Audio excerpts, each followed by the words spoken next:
Is UGA football's offense or defense going to be better in 2023? It's a fun question that I've come up with today that I'm going to try to work through here and answer because when I first asked myself, I didn't have a knee-jerk reaction.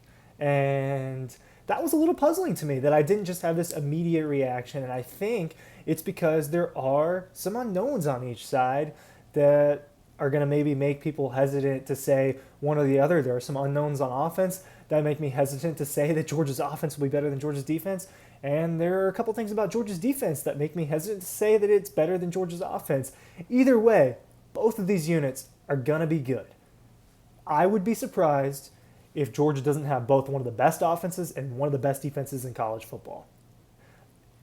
They're so talented to the point where I suspect that they will have a top 10 offense and a top 10 defense, right? I mean, we're talking about an offense that put up 500 yards last year, scoring around that 40-point mark per game, and a defense that, I mean, how many shutouts and just impressive, dominant games did they have, right? Not as impressive as 2021, but impressive again. And I think you're going to see another impressive defense another impressive defense in 2023. So which one's going to be better? Ryan Clay from Dog Post. I'm going to try to figure out the answer to that by the end of this video. Make sure you are signing up for the newsletter. The link is down below for that, the newsletter for dogpost.com. All of your insider stories, all of your content, it's right there in your inbox every single day. We push that out to you. It's free. It's free, guys. Sign up for the newsletter down below. I know I say this every time. Got to. Sign up down below. Ryan Curley again here. So, you know what the biggest unknown is on this offense? It's Carson Beck, right? It's Carson Beck. And listen, I think Carson Beck's going to have a good season as Georgia's starting quarterback. How good? Not sure. But I don't think he's going to go in there and people are just going to be like, oh, man, he's just not that good. What might happen, right? Because we're talking about a guy who's starting for the first time, you have actual pressure on your shoulders as a player versus being the backup quarterback. And so what I think is he's going to have a good year. But look, people are probably going to freak out if Carson Beck goes in there and he's not as good as Stetson. People are going to freak out. Is Carson Beck going to be a Heisman finalist? It's a great question. It's in the realm of possibility. But I have a hard time.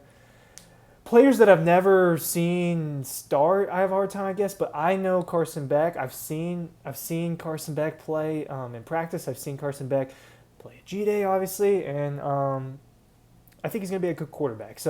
But he's an unknown because he's never had that pressure on his shoulders. I do think Georgia's running back room is not as good without Kenny McIntosh.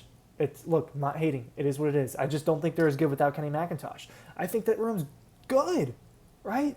We talk about this running back room as one of the worst position groups on Georgia's team. And it's Kendall Milton and Dejan Edwards and Branson Robinson and Roderick Robinson and Cash Jones as your RB5 and Andrew Paul, right? A guy that people are excited about, a guy that people think could help in the pass game and be a dynamic running back for Georgia. We're talking about that room as one of the worst rooms on Georgia's team. I mean, it's getting ridiculous to where the point we're at. I'm going to be quite frank. It's getting ridiculous. The narratives that pop around this team when you get really good. I'm sure this is what you found with Alabama 10 years ago. I'm sure this is what it was like. And look, it is what it is. I feel the same way about the defensive line.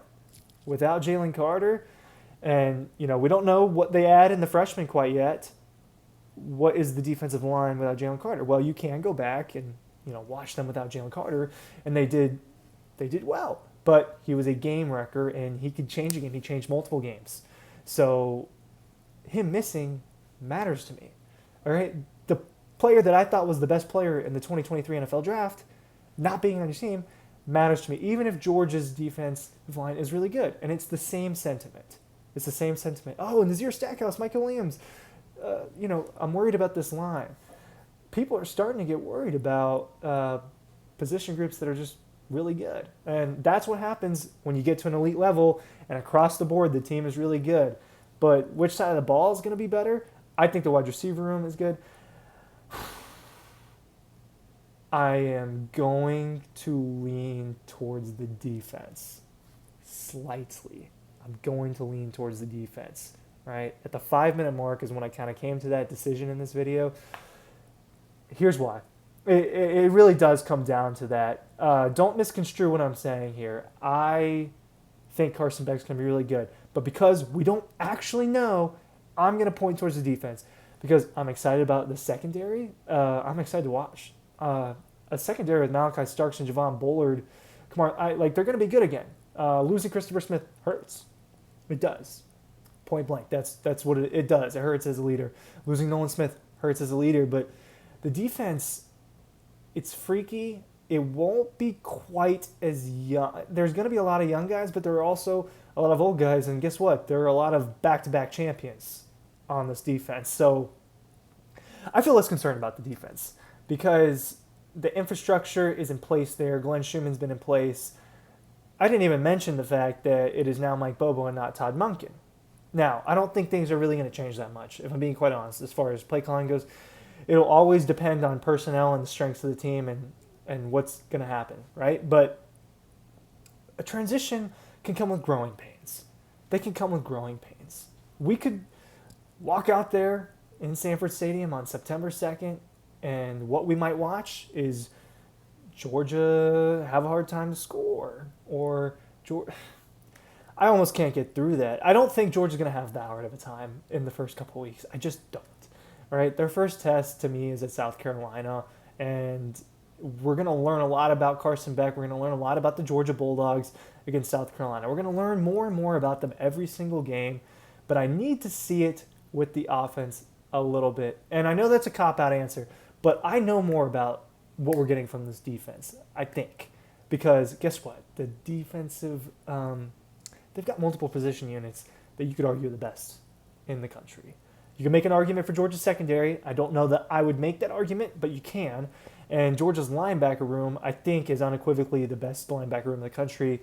It is up for consideration for the best position unit in the country in general. So to me, there's no hesitation that Georgia's linebacker room is the best linebacker room in college football. Smile Mondon being out is going to make these guys better because Xavier Sori has been playing and he has made a leap this offseason according to Kirby. He looks good. He's out there. You got Jamon Dumas-Johnson. You got Jalen Walker, who I think is going to take a step forward. And then you move to the outside linebacker room. Look, I know that I've dogged on Chaz Chambliss before, but Chaz Chambliss can get to the quarterback. And Chaz Chambliss is a tenured player on this team that is leading a bunch of freaks. Marvin Jones Jr., Darius Smith, CJ, these outside linebackers are freaks. That is just the only way to put it, all right? Go stand next to Darius Smith and Marvin Jones Jr. Go stand next to them. There are going to be snaps on Georgia's defense this year where they're on each side. And that's got to be scary. That's got to be scary if you're Spencer Rattler or if you're Devin Leary or if you're whoever, right? These quarterbacks that are going to face Georgia's defense this year, you'd have to think they're going to be frightened, right? Because I think that people probably get more scared of Georgia's defense than Georgia's offense, even though Georgia's offense is going to be really, really good. But look, my answer is probably the defense. And that was without me talking about certain people, right? I didn't talk about Brock Bowers, right? Because we get it. We know. I didn't talk about the wide receiver room, which I think is going to be really good. And I didn't talk about the corners that much, right? Who is going to be the guy on the opposite side of Kamari Lassiter? How healthy is Kamari Lassiter right now? There are a lot of questions, but I do think Georgia's defense will be slightly better than Georgia's offense. Maybe that's a hot take, but we'll see. Thanks for watching. Sign up for the newsletter down below. It is free. See ya.